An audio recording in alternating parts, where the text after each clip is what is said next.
Tidak bisa dipungkiri jika aksi membabi buta para anggota separatis KKB di Papua selalu saja menjadikan masyarakat sipil serta anggota TNI dan Polri sebagai korban yang hingga kini belum menemukan titik perdamaian untuk kembali bersatu dengan NKRI. Hal itu berdasarkan catatan media informasi lokal jika puluhan korban penembakan yang dilakukan oleh anggota separatis KKB di tahun 2019 hingga tahun 2020 kemarin semakin meningkat. Namun yang semakin mengkhawatirkan dan seakan semakin darurat ketika di awal tahun 2021 ini, penembakan yang hingga menewaskan anggota TNI kembali terjadi di wilayah Intan Jaya di Papua saat ini. Berdasarkan sumber media informasi resmi dari TNI, bahwa dua tentara nasional Indonesia dari Komando Daerah Militer Kodam 4 di Penogoro gugur dalam tugas operasi keamanan Satuan Tugas Pengamanan Perbatasan Satgas Pamtas Republik Indonesia dan Papua Nugini. Sementara itu, menurut sumber media informasi terpercaya lainnya, dengan aksi membabi buta anggota separatis KKB di Papua yang melakukan penyerangan terhadap anggota TNI usai melakukan sholat subuh pada Jumat kemarin, Pratu Roy adalah salah satu anggota TNI yang gugur terlebih dahulu pasca serangan anggota separatis KKB ketika dalam perjalanan menuju rumah sakit Mitra Masyarakat RSMM Ciritas Timika. Menurut media informasi tersebut, almarhum Pratu Roy yang merupakan salah satu pasukan terbaik di kubu TNI gugur akibat tertembak peluru di bagian dada kanan usai melaksanakan sholat subuh. Hal tersebut terungkap menurut pengalaman jejak penguasaannya di kancah internasional, sebab Pratu Roy ternyata tidak hanya pernah bertugas di dalam negeri saja. Pratu Roy sendiri dikabarkan pernah bertugas ke luar negeri. Dalam lansiran sumber media informasi FIFA Militer, tercatat jika beliau adalah sebagai salah satu prajurit TNI Angkatan Darat yang tergabung dalam pasukan perdamaian dunia atau Perserikatan Bangsa-Bangsa. Tercatat pada tahun 2017 lalu, Pratu Roy diterbangkan untuk bergabung dengan pasukan United Nations Interim Force in Lebanon atau UNIFIL. Ketika itu, para prajurit TNI berjumlah sebanyak 427 prajurit Unif Rider 400 Banteng Riders telah dipercayakan untuk bertugas sebagai Satgas Yonmek Kontingen Garuda TNI atau UNIFIL Main Body di Lebanon. Dengan aksi membabi buta anggota separatis KKB di Papua yang hingga menewaskan salah satu anggota satuan TNI terbaik Indonesia, tentunya tidak dapat dianggap sebelah mata. Sehingga pemerintah Indonesia harus melakukan tindakan yang lebih tegas lagi agar tidak terjadi korban jiwa dari para pasukan terbaik Indonesia yang telah siap mengorbankan jiwanya demi tegaknya NKRI. Sementara itu, dengan aksi membabi buta anggota separatis KKB di Papua yang seakan tidak terbendung pergerakannya, TNI tengah mengambil langkah awal dengan menyiagakan pasukan-pasukan terbaiknya untuk mengawal wilayah kedaulatan NKRI di Papua. Salah satunya adalah dari Markas Militer Tentara Nasional Indonesia di Desa Mandalawangi, Kecamatan Nengrek, Kabupaten Bandung, Jawa Barat yang telah disiagakan demi untuk melindungi warga sipil dari aksi pemberontakan anggota separatis KKB di Papua. Adapun pasukan pemukul reaksi cepat atau PPRC TNI dari Batalion Infanteri Para Rider 330 Tridharma yang ditugaskan itu dikabarkan telah keluar dari rimba Papua dan kembali di markas komando.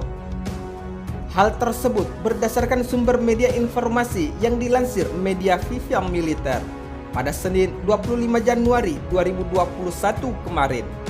Pasukan Yonif Para Rider 330 Tridharma kembali ke markas setelah menuntaskan tugas mereka sebagai Satuan Tugas Pengamanan Perbatasan Satgas Pamtas Penyangga Mobile RI dan Papua Nugini. Sebelumnya, Yonif yang berada di bawah Komando Brigade Infanteri Para Rider 17 Kujang 1 dan Divisi Infanteri 1 Kostrat ini telah dikerahkan ke wilayah perbatasan Republik Indonesia dan Papua Nugini, yang terkenal berbahaya karena menjadi salah satu basis terkuat kelompok separatis OPM atau KKB di Papua saat ini. yaitu di sekitar wilayah Nduga yang kerap kali melakukan penyerangan terhadap pos-pos penjagaan militer TNI dan Polri, serta tidak jarang melukai warga sipil sendiri yang merupakan warga sipil asli Papua.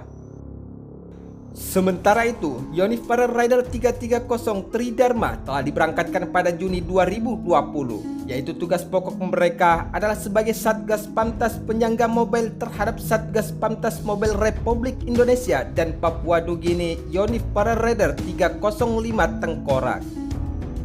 Selain itu, selama berada di wilayah penugasan di Papua, pasukan Yonif para Rider 330 Tridharma sangat ditakuti oleh OPM.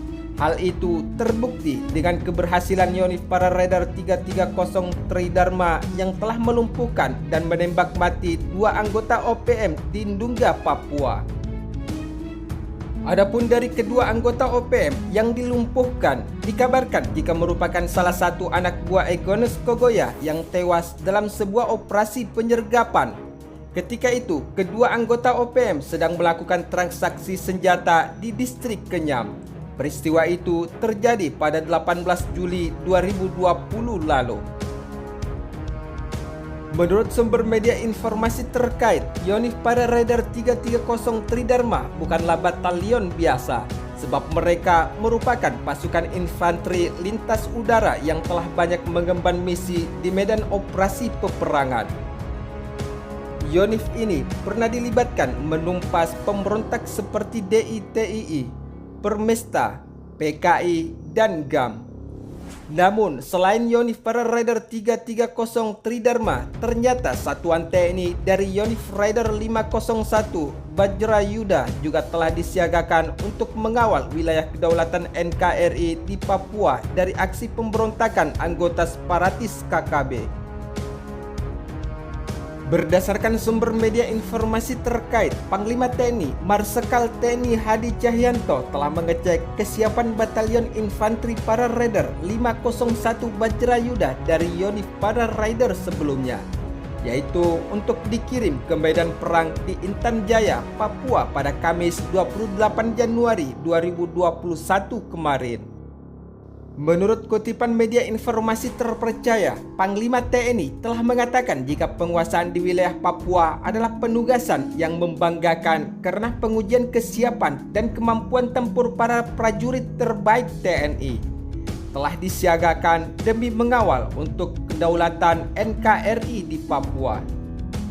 Saya mendengar bahwa 2/3 dari Batalion 501 Bajrayuda sudah pernah bertugas di sana dengan bekal latihan pratugas, perlengkapan yang dibutuhkan, termasuk dukungan-dukungan lain yang sesuai dengan peruntukannya. Saya yakin penugasan ini bisa dilaksanakan dengan baik, Cakra, ujar Panglima TNI dalam keterangan tertulis pada Kamis 28 Januari 2021 kemarin. Sementara itu, di dalam pengecekan tersebut, Panglima TNI didampingi oleh Panglima Komando Gabungan Wilayah Pertahanan 3, Pangkogab Wilhan 3, Letnan TNI Gani Pewarsito, dan Kostrat Maijen TNI Ainur Rahman sebagai bentuk kesiapsiagaan para prajurit terbaik TNI di dalam penugasan di wilayah Papua untuk mengawal wilayah kedaulatan NKRI. Selain itu, dikabarkan bahwa ada sebanyak 450 prajurit Yonif para Rider 501 Bajrayuda akan bergabung dalam Satuan Tugas Pengamanan Perbatasan Satgas Pamtas Mobil Republik Indonesia dan Papua Nugini. Mereka akan melaksanakan tugas selama 9 bulan di wilayah Intan Jaya, Papua yang dipimpin langsung oleh Dan Yonif Letkol Infantri Arfayuda Prasetya selaku Dan Satgas dan menggantikan Yonif Rider 400 Bajrayuda yang berakhir pada masa tugasnya. Selain itu, Panglima TNI juga mengingatkan supaya prajurit melaksanakan tugas sesuai prosedur dan aturan yang berlaku dan meminta semua prajurit agar meningkatkan kesiagaan dan patroli pengamanan dengan sebaik mungkin demi mengawal dan menjaga wilayah kedaulatan NKRI dari aksi pemberontakan anggota separatis KKB di Papua. Di antaranya, Batalion Infanteri Para Rider 501 Bajrayuda sebagai Satgas Mobile dan melaksanakan tugas dengan baik di bawah Panji Sang Merah Putih dan Panji Batalion TNI demi mengawal wilayah kedaulatan Negara Kesatuan Republik Indonesia.